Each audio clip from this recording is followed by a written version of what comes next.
Salut à tous, petite vidéo sur la serre, quelques explications encore sur mes bandes. Là c'est un petit cercle qu'on s'est mis pour faire joli de pierre que j'avais récupéré chez un voisin qui jetait avec des bambous. J'ai mis un éclairage au milieu là, j'ai pu acheter l'éclairage pour que la nuit ça fasse beau quand on éclaire. Ça c'est la petite remorque que je me sers. Tout ça pour vous dire que c'est une petite remorque, une ancienne remorque à bagages. Je l'ai payé 140 € et j'ai déjà mis 4-5 kg de sable dedans. Donc c'est des vieilles remorques mais elles sont costauds. Donc j'ai pas les sous de pour acheter une remorque neuve, ça coûte trop cher. Et ça fait déjà 3 ans que je m'en sers, c'est incroyable. Donc, vidéo alors sur la serre et sur les bandes. Vous voyez là je suis en train de mettre le compost que j'ai récupéré à la mairie. Donc c'est du compost de broyat de déchets verts. Hein. Ça fait déjà pas mal de temps qu'il est composté, donc c'est génial. Parce que ça garde l'humidité, ça fait comme un paillage, mais je pense que les limaces elles aiment pas trop ça. Enfin elles aiment moins que ça que la paille quoi. Donc, comme je vous ai dit, une vidéo précédente, j'ai levé la paille au mois de mars pour que la terre se réchauffe et que les limaces se barrent surtout. Alors je vous explique. Bon, autre chose que je ne vous avais pas expliqué sur les bandes, c'est que ces deux premières, j'avais mis des cartons épais. Façon une vidéo d'un gars que j'avais vu là, mettez les cartons épais. Après plusieurs couches de paille, foin, fait comme d'habitude quoi.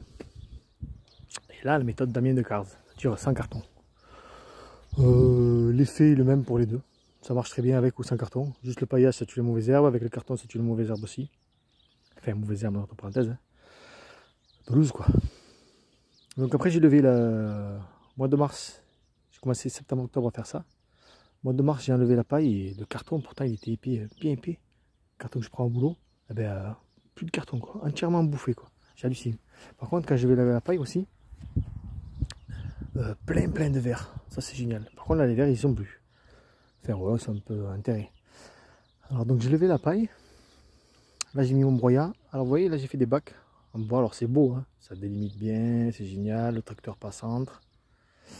Et là j'ai pas mis les bacs. C'est moins joli sauf que c'est plus pratique. Parce que quand je passe le tracteur, ben, je passe autour des bacs directement en taille basse.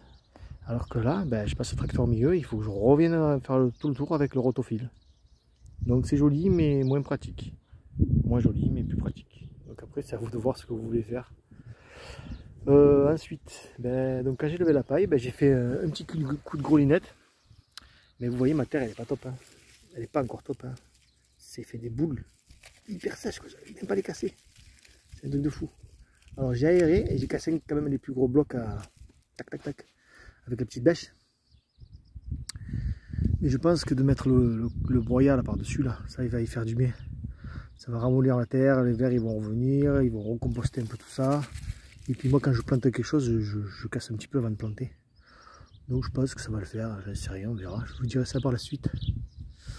Enfin voilà donc pour les bandes ce que je voulais vous dire. Pour la terre, parce que pour faire des bacs comme ça là-bas, j'ai pas pris la terre du jardin, hein. J'ai dû prendre la terre à droite à gauche. Alors je vous dis ça parce que j'hésite pas à demander encore une fois.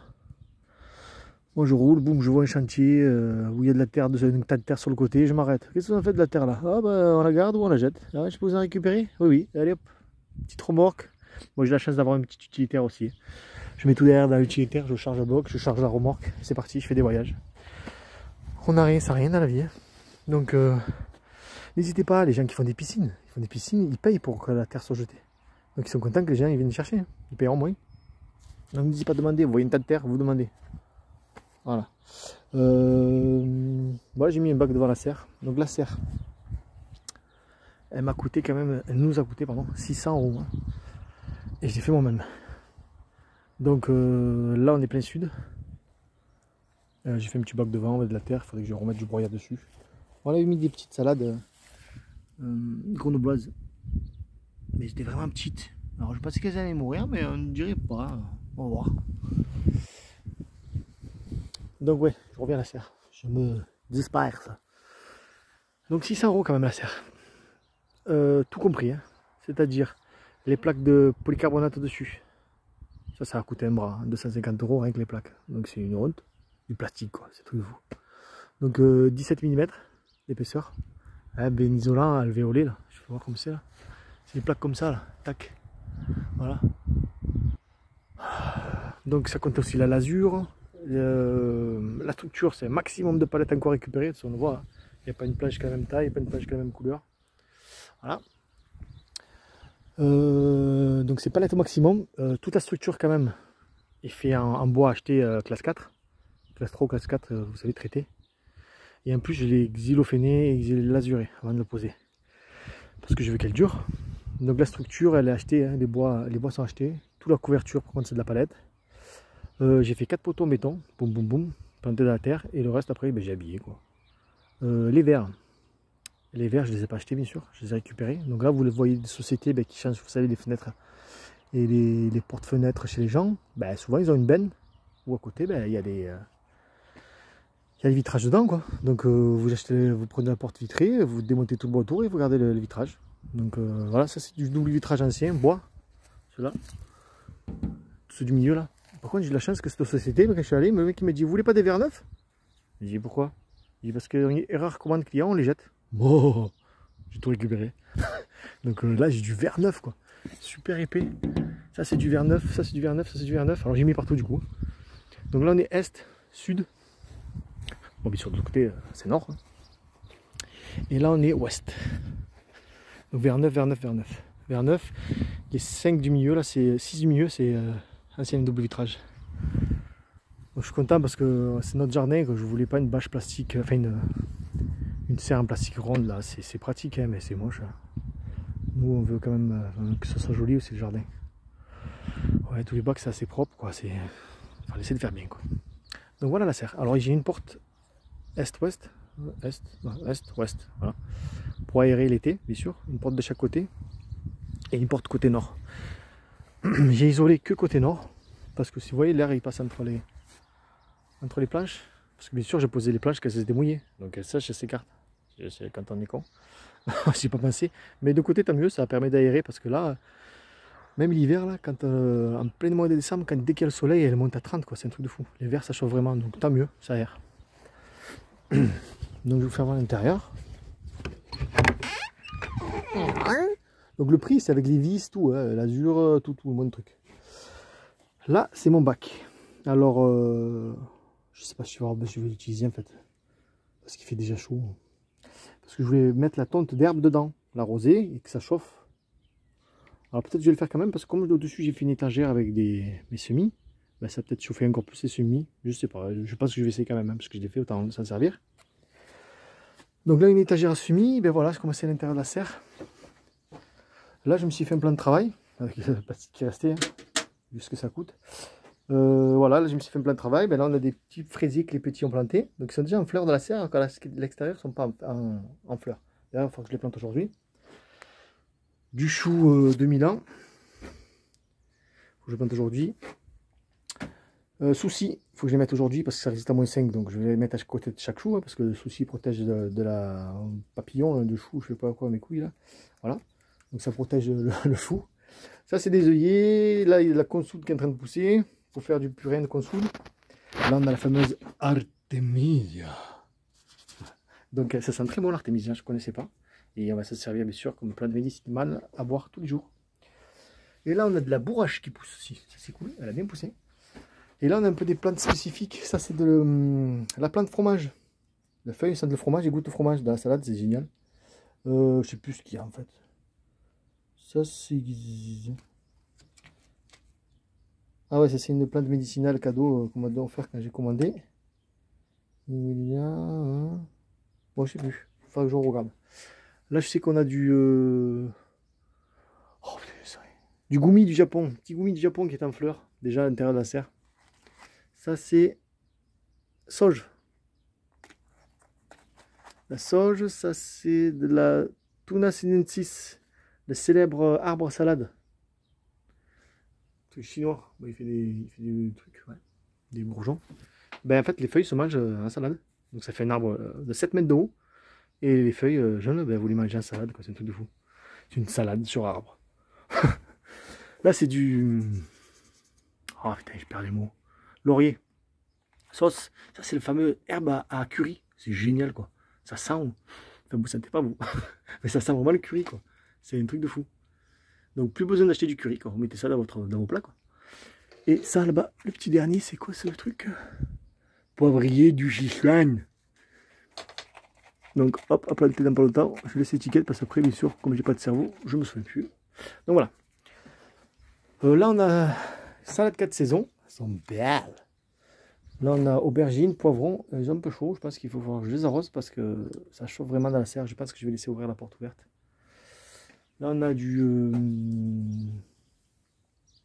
comment ça s'appelle, artichaut, pastèque. Ouais. Et ouais, il fait chaud, il fait 25. Là, salade rouge, artichaut qui sont en train de pousser, d'autres, hein, parce que ceux que je vous ai fait voir avant, c'est ils vont pas tenir, je me suis trompé. Alors que ceux-là, c'est l'artichaut impérial, il tient jusqu'à -5. Mange tout, que je vais bientôt planter dehors. Les blettes, oh, c'est des blettes blanches, blettes jaunes, blettes rouges, trop bien. On adore les blettes. Fèves, je planterai dehors. Ça, c'est la fameuse huître potagère. Il n'y en a pas beaucoup qui ont germé, mais il y en a, c'est bien. Chou-fleur, là j'ai mis de la tétragone cornue, de la goutte de chocolat. La fleur que vous mangez qui a un goût de chocolat. Ça c'est de la roquette sauvage qui va aller dans le bac que je vous expliquais tout à l'heure avec les vivaces. Ça c'est une graine qui pousse, c'est marrant. Je me souviens, c'est un épinard je crois. Épinard, donc là il va falloir que je le sorte. Chou brocoli, pareil il va falloir que je le plante parce qu'ils commencent à faire la gueule, ils sont vraiment grands. Alors je les lève à la cuillère. Ça marche parce que pour le chou de Milan ça a très bien marché. Mélisse, sauge officinale, poireaux. Ils sont pas super bons, bon, je pense que c'est normal. Poinet ridé. Pareil, j'ai refait de la mélisse, de la artemisia capucine. Donc là pareil, dans pas longtemps, dès que ça va de moment je vais pouvoir les planter. Alors le terreau que vous voyez dans les bacs, j'ai pas acheté. Hein. C'est du broyat récupéré et de la terre récupérée à droite à gauche, mélangée, et ça donne ça quoi. Ah ouais, d'ailleurs vous voyez, il y a plein de mauvaises herbes qui poussent, donc c'est le désavantage. Il faut lever les mauvaises herbes régulièrement, mais c'est pas cher. Voilà, c'est le choix. Ah bah j'ai la consoude qui commence à pousser, trop cool. Voilà, carottes, ça là il faut que je les divise, j'ai pas fait. Vous voyez, il y a plein de mauvaises herbes. Hein. Regardez. Mauvais herbe là, caca. Bouh, bouh. Ça c'est de la camomille. Camomille romaine, c'est franchement très bon pour la santé, anti-inflammatoire, c'est vraiment génial. Là c'est les carottes que j'ai divisées. Il y avait celles que j'ai mis dehors dans le bac que je vous ai fait voir sur une vidéo précédente. Agastache, je sais même plus ce que c'est l'agastache. Vous voyez, j'en plante tellement, je sais même plus. Il faut que je regarde sur mes paquets. Agastache, rugosa. Bon, bref, je crois que c'est une salade. Basilic, tomate, on l'a fait là pas longtemps, qui me restait. Courgettes, jaune et normale, tout mélangé, elles sont belles. Tomates, alors ça c'est un truc de fou parce que c'est nos tomates, des graines que j'ai récupérées l'année passée. Pourtant, on a eu très peu de tomates. Le peu de graines, tomates cerises de nous, elles explosent quoi. Tomates normales des nôtres, donc ça pousse pas mal aussi. Hein. Tomates noires de nous, enfin, c'est fou, génial. Tomates normales Tinger, voilà, ça c'est vraiment une chier de tomates, je sais pas comment je vais faire. La tomate rosa, ça pousse un peu moins, hein, il y en a quelques-unes. Tomate evergreen, pareil. Tomate noire, pareil, acheté, hein, ça pousse moins. Ça, c'est des trucs, la semence bio, tout ça. Mais elle pousse mieux les nôtres. Les nôtres, c'est fou, quoi. Et ceux achetés, c'est moindre. Bon, c'est pas grave, il y en a quand même pas mal. Hein. Donc, tomate noire, tomate 1884, chou romanesco. On aime bien, on a réussi à en avoir l'année passée, 3-4. Chou flower sprout, pareil, c'est un vivace. Donc ça, c'est trop cool. Ça, c'est une mauvaise herbe. Ouais. Ouais. Et la dernière, de la menthe. Voilà. Donc, vous voyez, la structure, c'est tout du bois acheté. Enfin, dès que je peux mettre du bois récupéré, j'en ai mis. Hein. Mais la grosse structure principale, c'est du bois acheté. Quoi dire d'autre? L'isolation. Alors, au début, je voulais mettre une doublure de planche. Ouais, parce qu'on voit le jour à travers les planches. Ça, c'est côté est-ouest. Côté nord, je voulais reprendre des palettes, reprendre au boulot des palettes, les recouper, les relazurer. Je me suis dit, putain, galère. Et en fait, j'ai eu l'idée de la polystyrène extrudée en épaisseur 3. Ça coûte pas bien cher. Je crois que j'en ai eu pour 30 euros. Ou même pas, je sais plus. Et ben j'ai mis la lésure dessus, elle tient, ça fait joli. Et c'est un isolant. Donc c'est génial. Et après j'ai mis simplement avec des vis comme ça coincées. Alors again. Voilà, je me suis fait des petites étages un peu partout. Là je range mes outils dans le coin. Quoi d'autre? Donc là le bac avec les herbes, je vous ai expliqué. Là j'ai un tonneau, c'est un collègue qui m'a dit qu'il faut mettre de l'eau. Donc là je pense qu'aujourd'hui ou demain ou ce week-end, je vais remplir d'eau le tonneau. Parce qu'il me dit qu'il faut de l'humidité dans la serre. C'est vrai qu'il a raison peut-être. Donc je vais le faire. Donc quand on me dit quelque chose, j'écoute. J'essaye. Ça c'est un basilic. Je suis deg parce que c'était un basilic mountain. Il est censé passer l'hiver à l'intérieur. Hein. Alors je l'ai mis à l'intérieur de la serre. Ben, il n'a pas passé l'hiver. Il est tout sec. Donc je pense qu'il est mort. À moins que ça va repartir dessous. Mais pour l'instant, bof quoi. Et bien sûr, dans la serre, je peux cultiver au sol. C'est-à-dire que quand ça va vraiment pousser dessous. Parce que là, dessous, je vais mettre tomates, poivrons, aubergines, pastèques, melons, et bien d'autres. Donc je verrai ce que je mettrai. Déjà ça sera bien. Et quand par exemple les tomates, aubergines et poivrons vont pousser, ben, les premiers bacs, ils seront vides. Et ben je peux les enlever. Prendre les bacs du haut, je les laisserai. Je pourrai continuer à cultiver sur les arbres bacs du haut. Les bacs du bas, je les enlève. Et au moins ça va pousser. Tac.